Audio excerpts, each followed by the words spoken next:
นายกรัฐมนตรีแห่งสาธารณรัฐประชาธิปไตยประชาชนลาวพบปะกับผู้ประจำการคณะเลขาธิการศูนย์กลางภาคคอมมิวนิสต์เวียดนามในวันที่9 เมษายน 2026 ที่ห้องว่าการสำนักงานนายกรัฐมนตรีสหายสอนไซศรีพันดรกรรมการกรมการเมืองศูนย์กลางภาคนายกรัฐมนตรีแห่งสาธารณรัฐประชาธิปไตยประชาชนลาวได้ต้อนรับและพบปะสหายเจนกมตูผู้ประจำการคณะเลขาธิการศูนย์กลางภาคคอมมิวนิสต์เวียดนามในโอกาสเดินทางมาเยี่ยมยามลาวอย่างเป็นทางการในโอกาสดังกล่าวสหายนายกรัฐมนตรีสอนไซศรีพันดรได้แสดงความยินดีต้อนรับอันอบอุ่นและตีราคาสูงต่อการเยี่ยมยามครั้งนี้ซึ่งเป็นสัญลักษณ์ที่แสดงถึงความมีชีวิตชีวาแห่งความผูกพันอันสนิทแน่นและความไว้เนื้อเชื่อใจกันอย่างลึกซึ้งระหว่างสองภาคสองรัฐและประชาชนสองชาติลาวเวียดนามที่มีมาแต่โดนนานบ่คือไผและบ่มีประเทศใดคือการเยี่ยมยามของสหายเจินกึมตูในครั้งนี้แม้นมีความสำคัญเป็นอย่างยิ่งเพราะเป็นการเคลื่อนไหวต่างประเทศครั้งทำอิฐในตำแหน่งใหม่อันสำคัญของสหายและมีขึ้นท่ามกลางบรรยากาศที่ปวงชนลาวทางชาติพร้อมเบิกบานมวลซืนก้าเกียมเฉลิมฉลองบุญปีใหม่ลาวพศ2569พร้อมเดียวกันนั้นสหายนายกรัฐมนตรีสอนไซศรีพันดรก็ได้ฝากคำยื้อยามถามข่าวอันอบอุ่นและคำชมเชยถึงสหายเลมิงฮึงนายกรัฐมนตรีแห่งสาธารณรัฐสังคมนิยมเวียดนามคนใหม่พร้อมทางได้ต่างนาให้พรรคและรัฐประชาชนลาวบรรดาเผ่าแสดงความรู้บุญคุณและขอบใจเป็นอย่างสูงต่อภาครัฐและประชาชนเวียดนามไอ้น้องที่ได้ให้การสนับสนุนและช่วยเหลืออันล้ำค่าทันการและมีประสิทธิผลให้แก่สาธารณรัฐประชาธิปไตยประชาชนลาวตลอดมา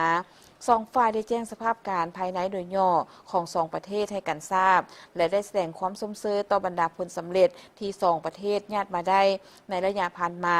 ก็คือผลสำเร็จของกองประชุมใหญ่ผู้แทนทั่วประเทศครั้งที่12ของภาคประชาชนปฏิวัติลาวและกองประชุมใหญ่ผู้แทนทั่วประเทศครั้งที่14ของพรรคคอมมิวนิสต์เวียดนามที่ได้อัดลงอย่างสง่างามรวมทั้งผลสำเร็จของกองประชุมครั้งปฐมฤกษ์ของสภาแห่งชาติลาวสุดที่10และกองประชุมครั้งปฐมฤกษ์ของสภาแห่งชาติเวียดนามสุดที่16ที่ได้รับห้องเอาตำแหน่งสำคัญสายลัดของสองประเทศพร้อมเดียวกันนั้นสองฝ่ายได้ติดราคาสูงต่อการผูกพันหัวมือสองฝ่ายและมีความปิติสมซื่นที่เห็นว่าภายหลังการยกระดับสายผูกพันมิตรภาพอันยิ่งใหญ่ความสามัคคีพิเศษและการหัวมือหอบด้านลาวเวียดนามการเป็นหุ้นส่วนยุทธศาสตร์สายผูกพันดังกล่าวก็ได้รับการเสริมขยายอย่างมีชีวิตชีวาและก้าวเข้าสู่ลงเลิกในทุกขงเขตโดยเฉพาะแมนด้านการเมืองและป้องกันชาติป้องกันความสงบที่ยังคงเป็นเสาค้ำอันนักแน่นซึ่งแสดงออกในการแลกเปลี่ยนคณะผู้แทนขั้นสูงและขั้นต่างๆอย่างเป็นปกติแต่ศูนย์กลางลงฮอดท้องถิ่นบรรดาโครงการร่วมมือที่มีลักษณะยุทธศาสตร์ได้รับการจัดตั้งปฏิบัติอย่างมีประสิทธิผลและสำเร็จตามคาดหมายเป็นต้นแมนโครงการทางเรือบุงอางส่วนสาธารณะมิตรภาพลาวเวียดนามและห้องหมอมิตรภาพแขวงหัวพันนอกนั้นสองฝ่ายได้เห็นดีไปเอกภาพจะสืบต่อประสานสมทบกันอย่างใกล้ชิดเพื่อจะตั้งพันธขยายข้อตกลงของสองกรมการเมืองศูนย์กลางภาคก็คือแผนการร่วมมือระหว่างสองรัฐบาลให้ปรากฏผลเป็นจริงโดยเฉพาะแม่นสุกยู่บรรดาโครงการเสื่อมจอดพื้นฐานโครงรางที่สำคัญให้มีความคืบหน้าเส้นโครงการพัฒนาเส้นทางรถไฟ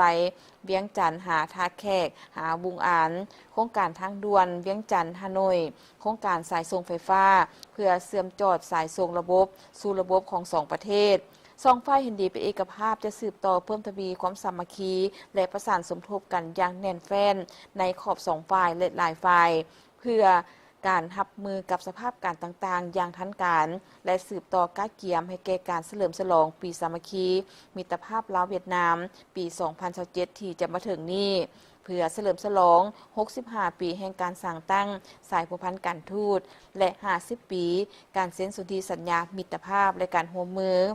สหายเจนกึมตูก็ได้แสดงความขอบใจต่อการต้อนรับอันอบอุ่นและแสดงความหมายมั่นว่าจะสืบต่อสุขยู่การจะตั้งปฏิบัติบรรดาข้อตกลงที่สองฝ่ายได้ลงนามร่วมกันให้ปรากฏ ผลเป็นรูปธรรมเพื่อนำเอาผลประโยชน์สูงสุดประสู่ประชาชนสองชาติเวียดนามลาวพร้อมทางได้ถือโอกาสนี้อวยพรใส่อันประเสริฐมายังการนำภาครัฐและประชาชนลาวบรรดาเผ่า